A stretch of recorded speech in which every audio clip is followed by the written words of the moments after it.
అమ్మ పాఠాలకు స్వాగతం. ఈరోజు మనం ఆంధ్రప్రదేశ్ 9వ తరగతి కొత్త సిలబస్లో ఉన్నటువంటి తెలుగు పరిమళం తెలుగు వాచకంలోని మొదటి పాఠం ధర్మబోధ అనే పాఠ్యభాగం గురించి ఈ వీడియోలో మనం తెలుసుకుందాం. దీన్ని రచించినటువంటి కవి నన్నయ్య భట్టారకుడు. దీనిది ఎక్కడి నుంచి తీసుకోబడింది, మూల గ్రంథం ఏది? ఆయన రాసినటువంటి ఆంధ్ర మహాభారతంలోంచి ధర్మబోధ అనేటటువంటి మన పాఠ్యభాగం తీసుకోబడింది. ఇక్కడ చదవండి చర్చించండి అన్నాడు. ఈ చదవండి చర్చించండి అంటూ ఇక్కడ దీవెన అనే దాని గురించి ఇచ్చాడు. ఇక్కడ చూడండి, ఈ పిక్చర్లో తల్లి తండ్రి కనిపిస్తున్నారు. పిల్లలు ఆ తల్లి తండ్రికి అభివందనం చేస్తున్నారు, వాళ్ళని దీవిస్తున్నారు తల్లి తండ్రి. ఈ యొక్క చిత్రం సంబంధించినటువంటిదే ఇక్కడ ఇచ్చినటువంటి ఈ కవిత. చిన్నప్పుడు అమ్మ ఊరికి వెళ్తే నాకు చెల్లికి అన్నం ముద్దలు కలిపి పెట్టావు గుర్తుందా? పెద్ద ముద్దకి మారాజ్ చేసినప్పుడు నీ మొహంలో తుంటరి చిరునవ్వు మేము నీకు తీర్చలేని బాకీ. చిన్నతనంలో తల్లి ఊరికి వెళ్ళినప్పుడు తనకి చెల్లికి అన్నం ముద్దలు కలిపి పెట్టాడు వాళ్ళ నాన్న. పెద్ద పెద్ద ముద్ద పెడితే ఆ పెద్ద ముద్ద నాకు వద్దు, చిన్న ముద్ద తింటాను అన్నప్పుడు ఆయన మొహంలో నవ్వు కనిపించింది, చిరునవ్వు. అదే అంటాడు, అంటే ఆ ప్రేమ అనేది మేము మీకు తీర్చలేని బాకీ. సంక్రాంతికి బయట 4 రోడ్ల కూడలిలో మా చేత వేయించిన భోగిమంట గుర్తుందా? మా ఇద్దరినీ తలో వైపు పట్టుకున్న నీ చేతుల్లో నేనున్నానంటూ ఇచ్చే ధైర్యం మేము నీకు తీర్చలేని బాకీ. దీంట్లో ఏమన్నాడు? సంక్రాంతి పండగ వచ్చినప్పుడు తల్లి దగ్గర లేకపోతే తండ్రి ఏం చేశాడు? ఈ 4 రోడ్ల కూడలిలో పిల్లల చేత భోగిమంట వేయించాడు. అయితే పిల్లలు పొరపాటున మంటకి దగ్గరగా వెళ్ళి ఆ చేతులు ఏమైనా కాల్చుకుంటారేమో అనే భయంతో పిల్లలిద్దరినీ తలో వైపు పట్టుకున్నారు. అప్పుడు తండ్రి చేతుల్లో, అంటే మీకేం భయం లేదర్రా నేనున్నాను అని ఇచ్చేటటువంటి ధైర్యము పిల్లలు తండ్రికి తీర్చలేనటువంటి బాకీ. పండగల్లో పుట్టినరోజుల్లో నీకు అమ్మకి లేకపోయినా మా ఇద్దరికి కొత్త బట్టలు కొన్న రోజు గుర్తుందా? ఆ రోజున పాత బట్టలే కట్టుకుని మా తలల మీద కొత్తగా కలిపిన అక్షింతలు వేసినప్పుడు మీ ఇద్దరి మొహాల్లో ఆనందం మేము నీకు తీర్చలేని బాకీ. పండగలు వచ్చాయి, పుట్టినరోజులు వస్తున్నాయి. అలాంటప్పుడు తలకు కొత్త బట్టలు కావాలని ఆలోచించకుండా పిల్లలిద్దరికీ కొత్త బట్టలు కొనిపెట్టారు. పిల్లలకి ఆ రోజులన్నీ గుర్తున్నాయి. నీకు కూడా గుర్తుందా నాన్న? నువ్వు మా కొత్త బట్టలు కొనిపెట్టావు, నీకు గుర్తుందా? మీరు మాత్రం పాత బట్టలే కట్టుకున్నారు. అక్షింతలు కలిపి తీసుకొచ్చి ఆ అక్షింతలు వేసి ఆశీర్వదించారు. అలా ఆశీర్వదిస్తున్నప్పుడు వాళ్ళ మొహంలో వాళ్ళ కొత్త బట్టలు లేకపోయినా పిల్లలు కట్టుకుని ఆనందిస్తున్నారు అనేటటువంటి ఆ సంతోషం వాళ్ళ కళ్ళల్లో కనిపించింది. అది కూడా మేము నీకు తీర్చలేని బాకీ. అంటే తమకున్నా లేకపోయినా పిల్లలు సంతోషంగా ఉంటే చాలు అనుకుని ఆనందించేటటువంటి తల్లిదండ్రుల యొక్క సంతోషం పిల్లలు ఎప్పటికీ కూడా తీర్చలేనటువంటి బాకీ అన్నమాట. ఖాళీ గూట్లో ఒంటరివై కూర్చున్నప్పుడు రెక్కలొచ్చిన పిల్ల పక్షులు ఎగరడం ఎంత సహజమో చెప్పావు గుర్తుందా? అప్పుడు నీ మొహంలో కనిపించిన ధైర్యం, మా మీద చూపించిన నమ్మకం మేము నీకు తీర్చలేని బాకీ. ఖాళీ గూట్లో ఒంటరివై కూర్చున్నప్పుడు అంటే పిల్లలు ఎవ్వరూ లేరు, ఒక్కళ్ళు ఉన్నారు. ఆ తండ్రి ఒక్కడు ఒంటరిగా కూర్చున్నాడు. రెక్కలు వచ్చిన పిల్ల పక్షులు ఎగరడి ఎంత సహజమో చెప్పావు గుర్తుందా? అప్పుడు నువ్వు ఇప్పుడు ఒక్కడివి ఎలా అయితే ఉన్నావో చిన్నప్పుడు మాకు పక్షుల్ని పక్షి పిల్లల్ని చూపిస్తూ ఆ పక్షులు కొంచెం రెక్కలు వచ్చిన తర్వాత ఆ గూడు వదిలిపెట్టి వాటిని వాళ్ళు బతకడానికి ఆకాశంలో ఎగురుతూ వెళ్ళిపోయాయి. అవి చూపిస్తూ మాకు ఆ పక్షులు ఎగరడం అవన్నీ కూడా నువ్వు నాకు చూపించావు. మాకు అది సహజమని కూడా చెప్పావు. అది విషయం గుర్తుందా నీకు? అప్పుడు కూడా నీ మొహంలో ధైర్యం ఉంది, మా మీద చాలా నమ్మకం ఉంది. అంటే పిల్లలు తల్లి తండ్రిని వదిలిపెట్టి వెళ్ళినా వాళ్ళు బాగా ఉన్నత చదువులు చదవాలి, అభివృద్ధిలోకి రావాలి అని అందు గురించి పిల్లల్ని వదిలిపెట్టి ఉండడానికి కూడా ధైర్యాన్ని చూపించావు. మేము అభివృద్ధిలోకి వస్తాము, మేము బాగా చదువుతాము, మేము ఉన్నతంగా ఉంటాము, ఉన్నతంగా ఎదుగుతాము అని మా మీద నువ్వు నమ్మకం చూపించావు. ఆ చూపించిన నమ్మకం నీకు మేము తీర్చలేనటువంటి బాకీ. అది ఆత్మావై పుత్రనామాసి. అదేమిటి? తండ్రి కొడుకు ఇది తండ్రి కొడుకు అనేది వైదిక ధర్మం ప్రకారంగా శాస్త్రోక్తంగా ఈ వైదిక కర్మలన్నీ కూడా చేయడానికి ఉపయోగపడుతుంది. తండ్రి కొడుకు బంధం, అదే ఆత్మావై పుత్రనామాసి. దీన్ని రాసిందెవరు? దంతుర్తి శర్మ గారు. ఈ మొదటి పద్యం ఆట వెల్దిలో రాయబడింది. మీకు నేపథ్యం ఆల్రెడీ తెలుసు. శకుంతల తన కుమారుడైనటువంటి భరతుని తీసుకుని వచ్చింది. కొలువు తీరి ఉన్నాడు దుష్యంతుడు. ఈ కణ్వ మహర్షి శిష్యులు ఈమెని పరిచయం చేసి ఈమెను ఏలుకోమని చెప్తే దుష్యంతుడు ఏమన్నాడు? తనకి తెలియదు అని చెప్పాడు. అప్పుడు ఆమె చేసేటువంటి ధర్మబోధే మన పాఠ్యభాగం యొక్క నేపథ్యం అనేది మీకు గుర్తుంది. ఇక్కడ చూడండి. ఏలా ఎరిక లేని ఇతరుల ఎట్లా నీ వెరుగనను చుబలికే తిరిగి ఎరిగి ఏన కాని దీని నెరుగరిందొరులని తప్ప బలుక నగునే ధార్మికులకు. ఏలా ఏమిటి? ఎరుక లేని ఇతరుల ఎట్లా, తెలియనటువంటి అంటే ఈమెవరో తెలీదు అని తెలియని పరాయి వాళ్ళు ఎలా అయితే ఉంటారో అలాగా ఎరిగి నా గురించి నీకు బాగా తెలుసుండి కూడా నువ్వేం చేస్తున్నావు? ఏమీ తెలియని వాళ్ళల్లాగా అసలు ఎవరో అన్నట్టుగా నీవు అంటే ఓ దుష్యంతుడా, నీవు ఎరుగననుచు బలికెదు, నీకన్నీ తెలుసుండి కూడా ఎవరో నాకు తెలియదని మాట్లాడుతున్నావు. ఏన కాని దీన్ని ఎరుగరిందరులని, నేను తప్ప ఇంకెవ్వరికీ కూడా ఈమెవరో తెలియదు, నాకే కాదు ఎవరికీ కూడా వీళ్ళెవరో నాకు తెలియదు అనుకుని తప్ప బలుకునగునే ధార్మికులకు, ధర్మాత్ముడైనటువంటి నీకు ఇలాంటి అసత్యపు పలుకులు పలకడం భావ్యమేనా? అంటే నీకు అన్నీ బాగా తెలుసుండి కూడా నాకు తెలియదు, ఈమెవరో నాకు తెలియదు అని ఇతరుల వల్ల ఎందుకు ఇలా మాట్లాడతావు? అన్నీ తెలుసుండి కూడా నువ్వు ఇలా మాట్లాడచ్చా?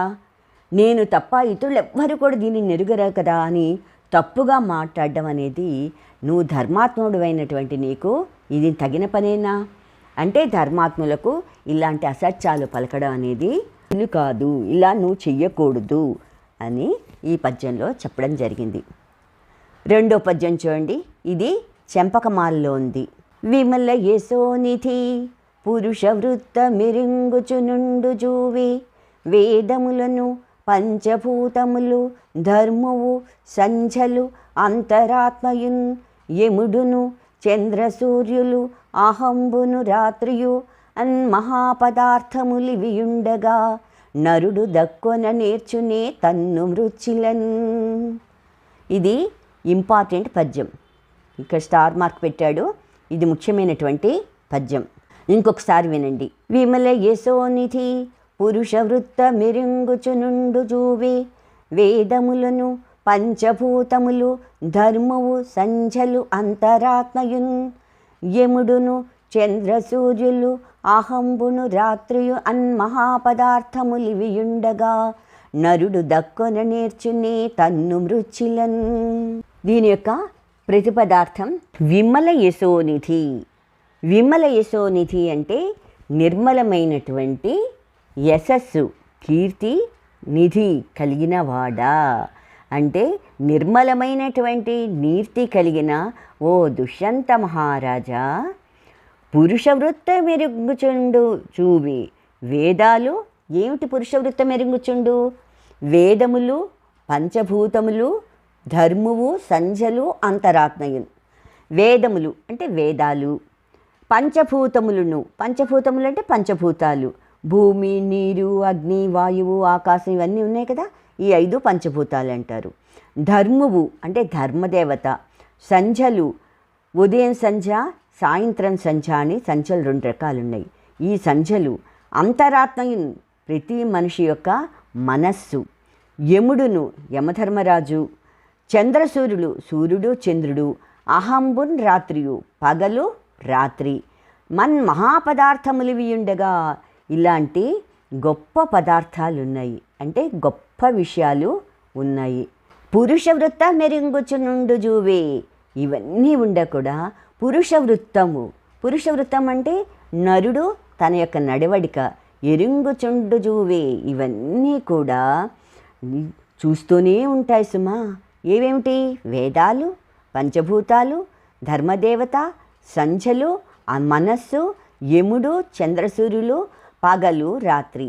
ఇవన్నీ కూడా ఎప్పుడు మానవుడి యొక్క నడవడికనవి ఎప్పుడు చూస్తూనే ఉంటాయి, గమనిస్తూనే ఉంటాయి. మెరింగుచుండు జూబే, జూబే అంటే సుమా, పురుష వృత్త మెరింగుచునుండు, నరుడి యొక్క నడవడికను ఎరింగుచునుండు తెలుసుకుంటూనే ఉంటాయి. జూబే సుమా, నరుడు దక్కున నేర్చునే, ఇవన్నీ ఎప్పుడు మనని గమనిస్తూ ఉంటే అన్ను మృచులను తను మోసగించడానికి పూనుకొనగలడా, అంటే ఇవన్నీ చూస్తూ ఉంటే నేనేమీ చెయ్యలేదు, నేనేమీ చెందలేదు అని వంచడానికి ప్రయత్నిస్తే అది కరెక్టేనా, అది సమంజసమేనా అంటే అది కాదు అని అర్థం. దీని యొక్క భావం ఏముంది? నిర్మలమైన కీర్తికి నిధి వంటి ఓ దుష్యంత మహారాజా, వేదాలు, పంచభూతాలు, ధర్మదేవత, ఉదయం సాయంత్రం సంధ్యలు, మనస్సు, యమధర్మరాజు, చంద్రసూర్యులు, పగలు రాత్రి, ఇలాంటి పదార్థాలు, గొప్ప పదార్థాలన్నీ కూడా మానవుడి యొక్క నడవడికని గమనిస్తూ ఉంటే, అంటే వాడిని వంచిగా పూనుకుంటే అది సాధ్యమేనా, సాధ్యం కాదు అని చెప్పడం అన్నమాట. తర్వాత మూడో పద్యం. సతియును గుణవతియు ప్రజావతియు అనువ్రతయునైన వనిత నవజ్ఞాన్విత దృష్టి చూచు అతి దుర్మతికి ఇహము పరము కలది మతి పరికింపన్. ఇప్పుడు మళ్ళీ ఏమని చెప్తుంది? మతి పరికింపన్ అంటే బుద్ధి పెట్టి ఆలోచించినట్టయితే, సతియును పతివ్రత, గుణవతియు గుణవంతురాలు, ప్రజావతియు పుత్రవంతురాలు అంటే పుత్రుడు కలిగినది, అనువ్రతయు అయిన, అనువ్రత అంటే అనుకూలవతి అయినటువంటి వనిత ఈ స్త్రీ నవజ్ఞాన్విత దృష్టి చూచు అతి దుర్మతికి, అవజ్ఞాన్విత దృష్టి అంటే తిరస్కార భావంతో, అంటే పట్టించుకున్నటువంటి భావనతోటి చూసేటటువంటి దుర్మతికి, అటువంటి మిక్కిలి దుష్టునికి ఇహమున్ పరమున్ కలదే, ఈ లోకంలో అయినా సరే పరలోకంలో అయినా సరే వాళ్ళకి సుఖం అనేది ఉంటుందా? ఉండదు. అంటే ఈ యొక్క పద్యంలో ఏమని చెప్తున్నాడు? మతి పరికింపన్ను బాగా ఆలోచిస్తే, బుద్ధి పెట్టి ఆలోచిస్తే, పతివ్రత, గుణవతి, పిల్లలు కలది, అనుకూలవతి అయినటువంటి ఒక భార్య, దాన్ని తిరస్కార దృష్టితో చూసేటటువంటి దుర్మార్గుడికి ఈ లోకంలో కానీ పరలోకంలో కానీ సుఖం అనేది ఉండదు. నాలుగో పద్యం చూడండి. సంతత గృహమీది ఫలం బంతయు బడయంగనోపు ననుగున భార్యావంతుండగువాడు క్రియావంతుడు దాంతుడు పుత్రవంతుడు నగున్. అనుగుణ భార్యావంతుడు, అనుకూలవతైనటువంటి భార్య ఉన్నవాడు, క్రియావంతుడు చక్కగా కర్మలను ఆచరించేవాడు, దాంతుండు అంటే ఇంద్రనిగ్రహం కలిగినవాడు, పుత్రవంతుడు పిల్లలు కలవాడు అగున్ అవుతాడు. అలాంటి వాడు సంతత ఎల్లప్పుడూ కూడా గృహమేది ఫలం బంతయు పడయంగనోపు, గృహస్థాశ్రమంలో చేసేటటువంటి ఆ యొక్క పనులన్నీ చేస్తూ ఫలితాన్ని చక్కగా పొందుతాడు. అంటే ఈ పద్యంలో ఏమని చెప్తున్నాడు? అనుకూలవతైనటువంటి భార్య ఉన్నట్టయితే వాడు మంచి పనులు చేయగలుగుతాడు, ఇంద్రనిగ్రహంతో ఉంటాడు, సంతానాన్ని పొందుతాడు, గృహస్థాశ్రమ ధర్మాన్ని చక్కగా నిర్వర్తిస్తాడు. అలా నిర్వర్తించి చక్కటి ఫలితాన్ని పొందడానికి తగినవాడు అవుతాడు, అనుకూలవతైనటువంటి భార్య ఉన్నవాడు. తర్వాత పద్యం చూడండి. ఇది శీర్ష పద్యం. ధర్మార్థ కామ సాధనకుపకరణంబు గృహనీతి విద్యకు గృహము విమల చారిత్ర శిక్షకాచార్యకం అన్వయ స్థితికి మూలంబు సద్గతికి మాత గౌరవంబున కేక కారణం ఉన్నత స్థిర గుణమణుల కాకరము హృదయ సంతోషమునకు సంజనకంబు భార్యయు చూవి భర్తకు ఒండ్లుగావు ప్రియము. శీర్షపద్యంతో పాటు ఆట వెల్ది. ఎట్టి ఘటములను ఎట్టి ఆపదలను ఎట్టి తీరములను ముట్టబడిన వంతెలెల్లబాయు ఇంతుల ప్రజలను వనర చూడగనిన జనులకెందు. ధర్మ అర్థ కామ సాధనకు అంటే ధర్మము, ధనము, అర్థం అంటే ధనము, కామము అంటే ఏదైనా కోరికలున్నా వీటన్నింటికీ కూడా ఉపకరణంబు అంటే పనిముట్టు లాంటిది గృహనీతి. అంటే గృహనీతి విద్యకు గృహము ధర్మ అర్థ కామ సాధనకు ఉపకరణంబు. ఇల్లు ఎలాంటిది? ధర్మానికి, ధనం సంపాదించడానికి, కోరికలు సాధించడానికి పనిముట్టు లాంటిది. విమల చారిత్రక శిక్షాకాచార్యకం విమల చారిత్రకం, స్వచ్ఛమైనటువంటి చారిత్రకం అంటే నడవడికకు శిక్షకాచార్యకం. తర్ఫీదుకు గురువు వంటిది ఇల్లు. అన్వయ స్థితికి మూలంబు. అన్వయ స్థితికి అంటే వంశం నిలబెట్టడానికి కూడా ఈ ఇల్లు సంసారమే మూలం. సద్గతికి మాత, మంచి ఉత్తమ గతి పొందాలంటే ఇది తల్లి లాంటిది. గౌరవంబుడ కేక కారణం. ఏదైనా గౌరవం సంపాదించాలంటే కూడా మర్యాదకు కూడా ఒకే ఒక కారణం. ఉన్నత స్థిర గుణమణులకు ఆకరము. ఉన్నత స్థిర గుణమణులకు అంటే శ్రేష్టమైనటువంటి శాశ్వతమైనటువంటి గుణాలకు రత్నాల్లాంటి నిలయం. హృదయ సంతోషమునకు సంజనకంబు. హృదయ సంతోషమునకు మనసులో ఆనందించడానికి సంజనకంబు పుట్టడానికి భార్యే జువే. భార్యే అంటే ఇవంటి ఏం సాధించాలన్నా కూడా వీటన్నింటికి భార్య ఉండాలి. భర్తకి ఒండ్లుగావు ప్రేము. అదే కాకుండా వేరేదేది కూడా ఇష్టమైనవి కాకూడదు భర్తకి. ఎట్టి ఘటములను ఎట్టి ఆపదలను, ఎటువంటి సంఘటనలు జరిగినప్పటికీ, ఎట్టి ఆపదలను ఎటువంటి ఆపదలు వచ్చినప్పటికీ, ఎట్టి తీరములను ఎటువంటి కష్టాలు ఇబ్బందులు ఉన్నప్పటికీ వాటన్నింటినీ ముట్టబడిన వంతలెల్ల బాయు. ఎటువంటి కష్టాలు ఎదురైనా, ఎటువంటి ఆపదలు వచ్చినా, ఎటువంటి సంఘటనలు వచ్చినా, ఎన్ని ఇబ్బందులు వచ్చినా కూడా వాటన్నింటికీ కూడా ముట్టబడిన వంతలయ్యు బాయు, వంతలెల్లయ్యు బాయు. అవన్నీ కూడా చుట్టుముట్టినటువంటివన్నీ కూడా బాయు అంటే అవన్నీ దుఃఖాలన్నీ కూడా తొలగిపోతాయి. ఇంతుల ప్రజలను వనరు చూడగలిగిన కినుల కిందు. ఇలాంటి భార్యలను, సంతానాన్ని సరిగ్గా చూచుకుంటూ ఆదరించే వారికి ప్రజలు ఎక్కడైనా కూడా వాళ్ళకి గౌరవిస్తారు. అంటే ఈ శీసపద్యం ఆటవెల్దిలో అతను ఏమని చెప్తున్నాడు? భార్య అనేది ధర్మ అర్థ కామ అనేటటువంటి పురుషార్థాలను సాధించడానికి ఉపయోగపడుతుంది. గృహనీతి విద్యకు ఆమె నెలవు. అలాగే నిర్మలమైనటువంటి నడవడికకు శిక్షణ ఇచ్చేటటువంటి గురువు కూడా భార్యే.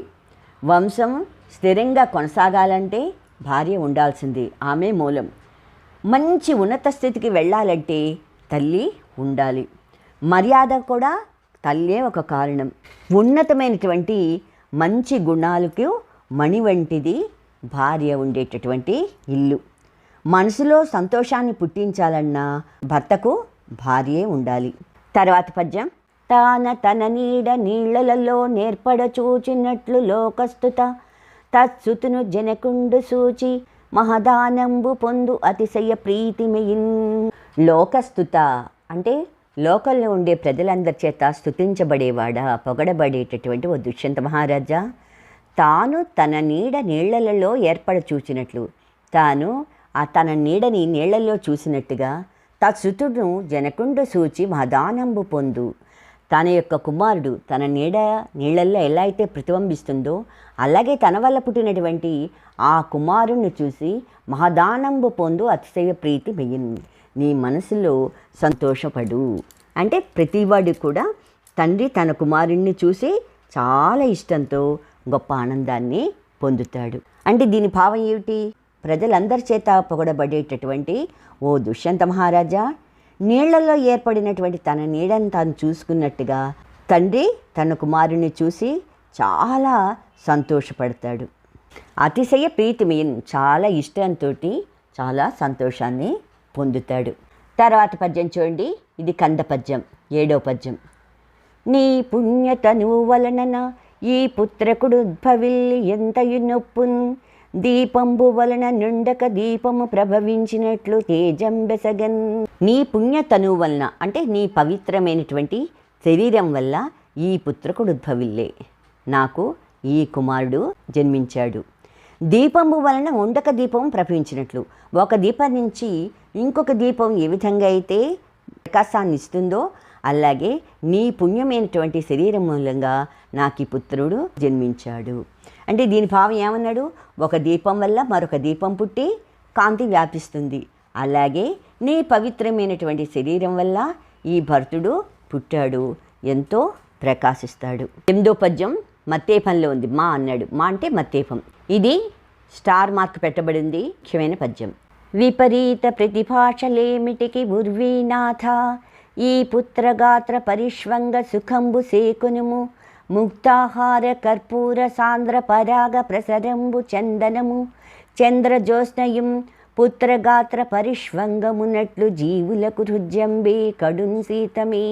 మరొకసారి వినండి. విపరీత ప్రతిభాషలేమిటికి ఉర్వీనాథ, ఈ పుత్రగాత్ర పరిష్వంగ సుఖంబు సేకునుము ముక్తాహార కర్పూర సాంద్ర పరాగ ప్రసరంబు చందనము చంద్రజ్యోత్స్నయం పుత్రగాత్ర పరిష్వంగమునట్లు జీవులకు హృద్యంబే కడున్ సీతమే. ప్రతిపదార్థం చూడండి. ఉర్వీనాథ, ఈ భూమికి ప్రభువైనవాడా, ఓ దుష్యంత మహారాజా, విపరీత ప్రతిభాషలు అంటే విరుద్ధమైన మాటలు, ఒక మాటకి ఇంకొక మాట పొసగదనమాట. ఇలాంటి పొసగని మాటలు ఏమిటికి, ఎందుకు? ఈ పుత్రగాత్ర పరిష్వంగ సుఖంబు సేకునుము. ఈ పుత్రగాత్ర, ఈ పుత్రుని యొక్క గాత్ర అంటే శరీరం, శరీరం యొక్క పరిష్వంగ సుఖంబు సేకునుము అంటే ఈ పుత్రుని దగ్గరికి తీసుకో, కౌగలించుకో, దానివల్ల కలిగేటటువంటి సుఖాన్ని నువ్వు పొందు. ముక్తాహార కర్పూర సాంద్ర పరాగ ప్రసరంబు. ముక్తాహారం అంటే ముత్యాల దండలు, ముత్యాల హారాలు. కర్పూరం అంటే పచ్చ కర్పూరం. సాంద్ర పరాగ ప్రసరంబు అంటే ముత్యాల హారాలు, పచ్చ కర్పూరం యొక్క సాంద్ర పరాగం దట్టమైనటువంటి పొడి యొక్క ప్రసరంబుల్ అంటే వ్యాప్తిని చంద్రజ్యోత్స్నయున్, జ్యోత్స్న అంటే వెన్నెల, చంద్రజ్యోత్స్నయున్ చంద్రుని వెన్నెల, ముత్యాల హారాలు, కర్పూర పచ్చ కర్పూరం యొక్క దట్టమైనటువంటి ఆ పొడి దంచి వచ్చేటటువంటి ఆ వ్యాప్తి, అది కూడా లేదా చందనం, ఈ చందనం మంచి గంధం, చంద్రజ్యోత్స్న చంద్రుడి యొక్క వెన్నెల, వీటన్నింటి నుంచి వచ్చేటటువంటి ఆ శీతం, ఆ చల్లదనము పుత్రగాత్ర పరిష్వంగంబునట్టు జీవులకు హృద్యంబే. ఆ దాని నుంచి వచ్చే చల్లదనం కంటా కూడా పుత్రుని దగ్గరికి తీసుకుని కౌగిలించుకుంటే వచ్చేటటువంటి ఆ సుఖం దీనికి సాటిరాదు. జనులు ఏమని చెప్పాడు మనకి? దుష్యంత మహారాజా, పరస్పర విరుద్ధ మాటలు ఎందుకు, నీకు నాకు ఇన్ని మాటలు ఎందుకు అసలు? ఈ పుత్రుడి శరీరాన్ని కౌగలించుకో అంటే పుత్రుని దగ్గరికి తీసుకోవడం వల్ల కలిగే ఆనందాన్ని నువ్వు అనుభవించు. ముత్యాల హారాలు, పచ్చ కర్పూరం పొడి, మంచి గంధం, వెన్నెల, చంద్ర వెన్నెల, ఇవన్నీ కూడా పుత్రుని కౌగిలి సుఖాన్ని, చల్లదనాన్ని కూడా మనసుకి కలిగించవు. ముత్యాల హారాలు, అలాగే పచ్చ కర్పూరపు పొడి, చంద్రుడి యొక్క వెన్నెల, మంచి గంధము, వీటన్నిటి నుంచి వచ్చేటటువంటి ఆ చల్లతనం కంటా కూడా పుత్రుని కౌగిలించుకుంటే వచ్చేటటువంటి ఆ చల్లదనము, ఆ సుఖమే ఎంతో గొప్పగా ఉంటుంది ప్రాణులకు, జీవులకు అంటే ప్రాణులకు. తర్వాత పద్యం చూడండి. భూరిగుణు నిట్టి కుల విస్తారకు దారకు నుదార ధర్మప్రియ నిష్కారణము తప్పగ చూడగ సారమతి చనుని నాటి సత్యము కల్గనన్.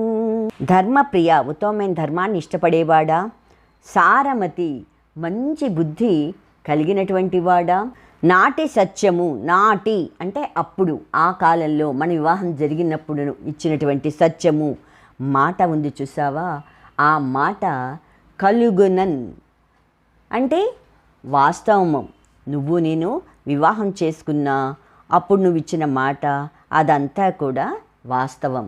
భూరిగుణుడు అంటే మంచి గుణాలు ఉన్నవాడు, కుల విస్తారకుడు కులాన్ని విస్తరించేటటువంటి వాడు, దారకు నీ యొక్క కుమారుణ్ణి నిష్కారణము తప్పక చూడగ చనుని. నిష్కారణంగా తప్పజూడగ చనుని, నువ్వు అతన్ని పట్టించుకోకుండా ఉండటము అది చనుని, నీకు తగిన పనేనా అంటే ఈ పద్యంలో మనకేం చెప్తున్నాడు? ఉత్తమమైన ధర్మం అంటే ఇష్టపడేవాడు, మంచి బుద్ధి కలిగిన వాడు దుష్యంతుడు. అలాంటి దుష్యంత మన వివాహం నాడు ఇచ్చినటువంటి నాటి సత్యము కలుగన్, మనం వివాహ సమయంలో నువ్వు ఇచ్చినటువంటి మాట అది వాస్తవం. అలాంటిది భూరిగుణుడు మంచి గుణాలవంతుడు, తర్వాత మన కులాన్ని విస్తరించేవాడు, అలాంటి నీ కుమారుణ్ణి నువ్వు నిష్కారణంగా అతన్ని నువ్వు పట్టించుకోకుండా తప్పజోడగా చనుని, నువ్వు వాడిని పట్టించుకోకుండా ఉండడం అనేది నీకు ధర్మమేనా? నీకు ఇది తగిన పనేనా అంటే నీకు తగిన పని కాదు అని చెప్పాడు. తర్వాత 10వ పద్యం చూడండి. ఇది చెంపకమాలలో ఉంది. ఇది స్టార్ మార్క్ పెట్టాడు అంటే ముఖ్యమైనటువంటి పద్యం. నుత జల పూరితంబులగు నూతులు నూరిటి కంటే సునృత వ్రతమొక బావి మేలు, మరి బావులు నూరిటి కంటే ఒక్క సత్కృతువది మేలు, సత్కృతు శతంబున కంటే సుతుండు మేలు, తస్సుత శతకంబు కంటే ఒక శృణృత వాక్యము మేలు చూడగన్. ఇది ముఖ్యమైన పద్యం కనుక మరొకసారి చదువుతా వినండి. నుత జల పూరితంబులగు నూతులు నూరిటి కంటే సూనృత వ్రత ఒక బావి మేలు, మరి బావులు నూరిటి కంటే ఒక్క సత్కృతువది మేలు, సత్కృతు శతంబున కంటే సుతుండు మేలు, తస్సుత శతకంబు కంటే ఒక సూనృత వాక్యము మేలు చూడగన్. సూనృత వ్రత అంటే నిజం మాట్లాడడమే నీకు నియమంగా పెట్టుకున్నవాడివి. అలాంటి నీవు నుత జల పూరితంబులగు నూతులు నూరిటి కంటే. నుత జల పూరితంబులగు, నుత జల పూరితంబులు అంటే నీళ్లు తీయగా ఉన్నాయని పొగుడుతూ ఉంటారే, అలా పొగిడేటటువంటి నూతులు నూరిటి కంటే సుతజల పూరితంబులగు అంటే పొగడబడిన నీటి చేత అంటే మంచి నీటి చేత పూరితంబులగు నిండినటువంటి నూతులు బావులు నూరిటి కంటే 100 కంటే సూనృత వ్రత ఒక బావి మేలు. సూనృత వ్రత ఇంతకుముందు చెప్పుకున్నాం. నిజం మాట్లాడే ఓ దుష్యంత మహారాజా ఒక బావి మేలు అంటే మంచినీటితో నిండినటువంటి నూతులు 100 కంటే 100 కంటే ఒక బావి మేలు. మామూలుగా ఒక్క బావి ఉంటే దిగుడు బావి ఒకటి ఉంటే చాలు, అది మంచిది. మరి బావులు నూరిటి కంటే అలాంటి బావులు అంటే దిగుడు బావులు 100 ఉండే కంట ఒక సత్కృతువది మేలు. ఒక సత్క్రతువు అంటే ఒక మంచి క్రతువు అంటే యజ్ఞము మంచిది. అంటే ఒక యజ్ఞం చేయడం అది మంచిది. అంటే యజ్ఞం చేయడం అనేది మంచిది. సత్కృత శతంబున కంటే యజ్ఞాలు 100 చేసే కంటే సుతుండు మేలు. చక్కటి కుమారుడు ఉంటే అది మంచిది. సస్సుత శతకంబు కంటే మంచి గుణాలున్నటువంటి శతకంబు కంటే అలాంటి కుమారులు 100 మంది ఉండే కంట ఒక సూనృత వాక్యంబు మేలు చూడగన్. ఒక సూనృత వాక్యంబు ఒక మంచి సత్యవాక్యం అనేది మేలు మంచిది. ఆలోచిస్తే మంచి బావులు 100 కంట ఒక దిగుడు బావి ఉంటే చాలు, అది మంచిది. అలాంటి దిగుడు బావులు 100 కంట కూడా ఒక చక్కటి యజ్ఞం చేస్తే అది మంచిది, ఒక యజ్ఞం. అలాంటి యజ్ఞాలు 100 చేసే కంట ఒక మంచి లక్షణాలు ఉన్నటువంటి గుణవంతుడైనటువంటి ఒక కొడుకు ఉంటే చాలు. అలాంటి గుణవంతుడైన కొడుకులు 100 మంది కంట కూడా సూనృత వాక్యంబు మేలు అంటే ఒక సత్యవాక్యము, మన మాట తప్పకుండా ఉండడం అనేది చాలా మంచి విషయము. చూడగన్ పరిశీలించు. నువ్వు పరిశీలిస్తే వీటన్నిటికంటా కూడా మంచి వాక్యం అంటే మన మాట తప్పకుండా ఉండడం అనేది చాలా మంచి విషయము.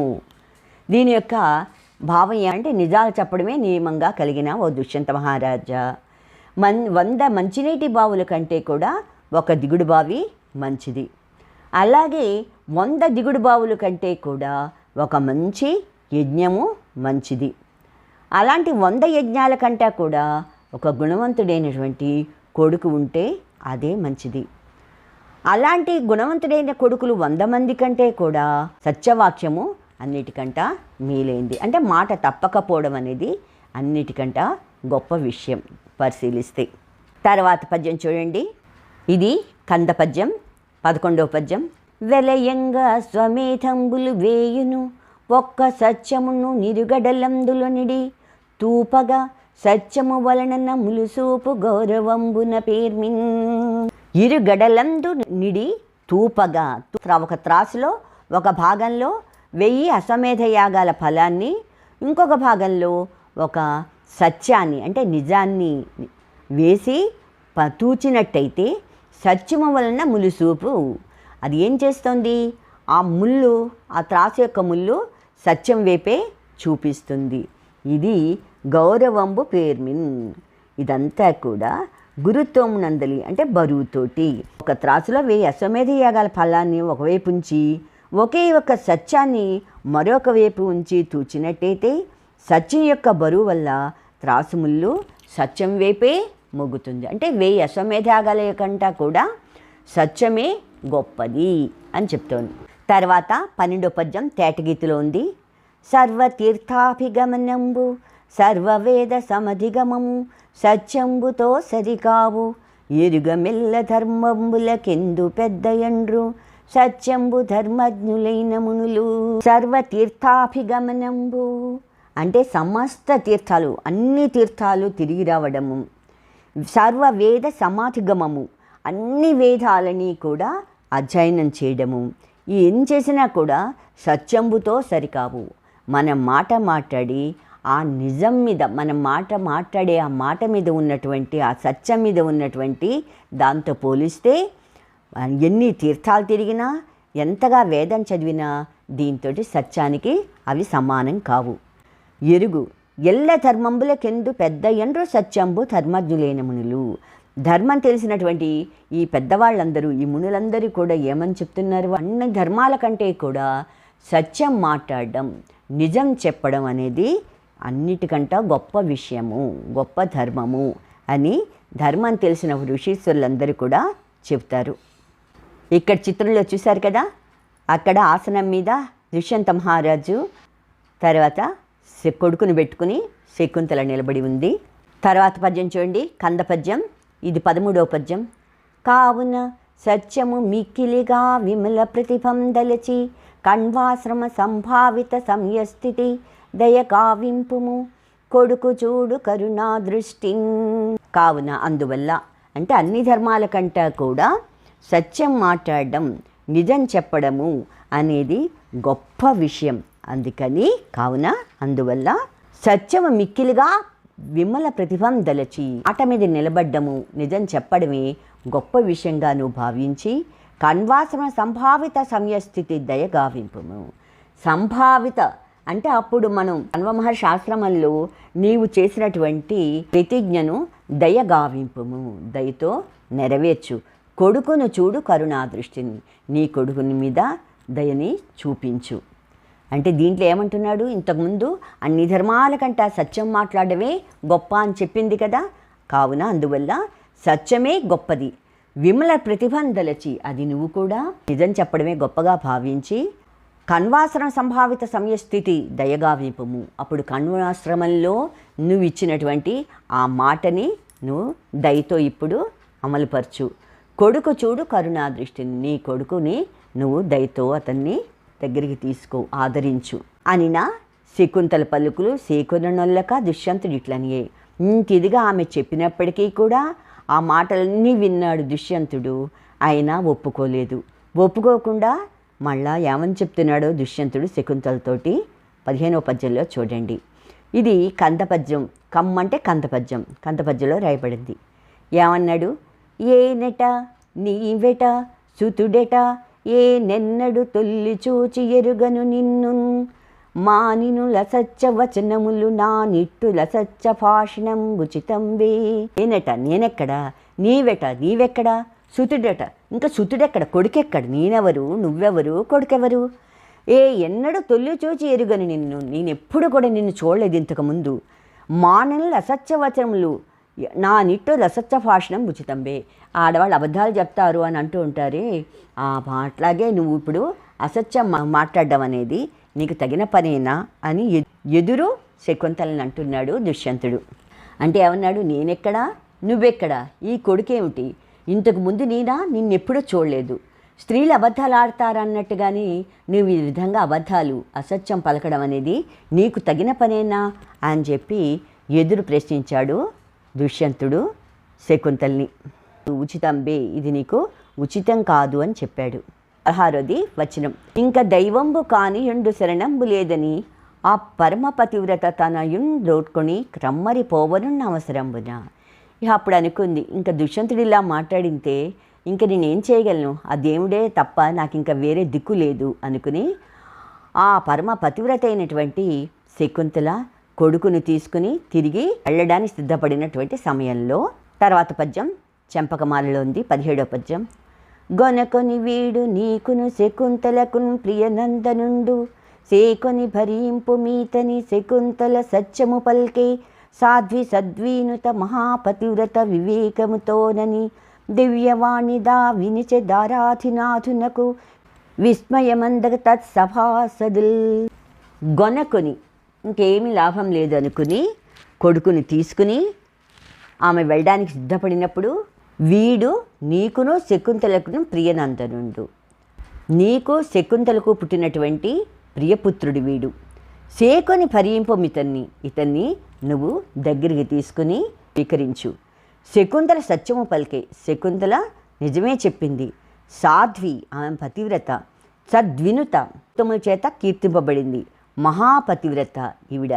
వివేకముతో, ఆమె చెప్పిందంతా కూడా వివేకంతో, ఆమె చెప్పినటువంటి విజ్ఞతతో ఆమె మాట్లాడిన మాటలన్నీ కూడా నిజం అని చెప్పి దివ్యవాణి తా వినిచి, ఆ దివ్యవాణి ఆకాశవాణి వినిపించింది. ధరాధినాథునకు అంటే భూమికి అధిపతి అయినటువంటి ఆ రాజు అయినటువంటి దుష్యంత మహారాజుతోటి ఆ దివ్యవాణి ఆకాశవాణి శకుంతల కుమారుని తీసుకుని వెళ్ళిపోవడానికి సిద్ధపడినటువంటి సమయంలో, వీడు నీకు శకుంతలకు పుట్టినటువంటి ప్రియకుమారుడు, ఇతని నువ్వు దగ్గరికి తీసుకుని స్వీకరించు. శకుంతలన్నీ కూడా నిజమే చెప్పింది. ఆమె గొప్ప పతివ్రత, అందరి చేత పొగడబడేటటువంటి గొప్ప ఉత్తమ ఇల్లాలు, మహాపతివ్రత. అందుకని నువ్వు వివేకంతో ఆలోచించి ఆమె దగ్గరికి తీసుకో అని చెప్పి విస్మయమందగా తత్సభాసదులు, ఆ సభలో ఉన్న వాళ్ళందరూ కూడా ఇదేమిటి అని ఆశ్చర్యపోయే విధంగా ఆకాశవాణి తెలియజేసిందనమాట. ఈ భరతుడు నీకు శకుంతలకు జన్మించినటువంటి బిడ్డ, ఇతను స్వీకరించు. ఈమె ఉత్తమ ఇల్లాలు, ఉత్తమ కీర్తి కలిగినటువంటి మహాపతివ్రత ఈ శకుంతల.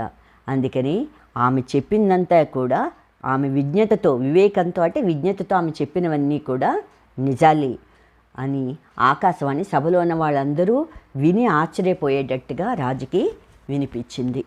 మీకు ఈ పాఠం గనుక నచ్చినట్టయితే లైక్ బటన్ని క్లిక్ చేయండి. మీ అభిప్రాయాలు, సూచనలు కామెంట్ బాక్స్లో పొందుపరచండి. మరిన్ని వీడియోస్ కోసం సబ్స్క్రైబ్ చేయడం మర్చిపోకండి. Thank you. సెలవు.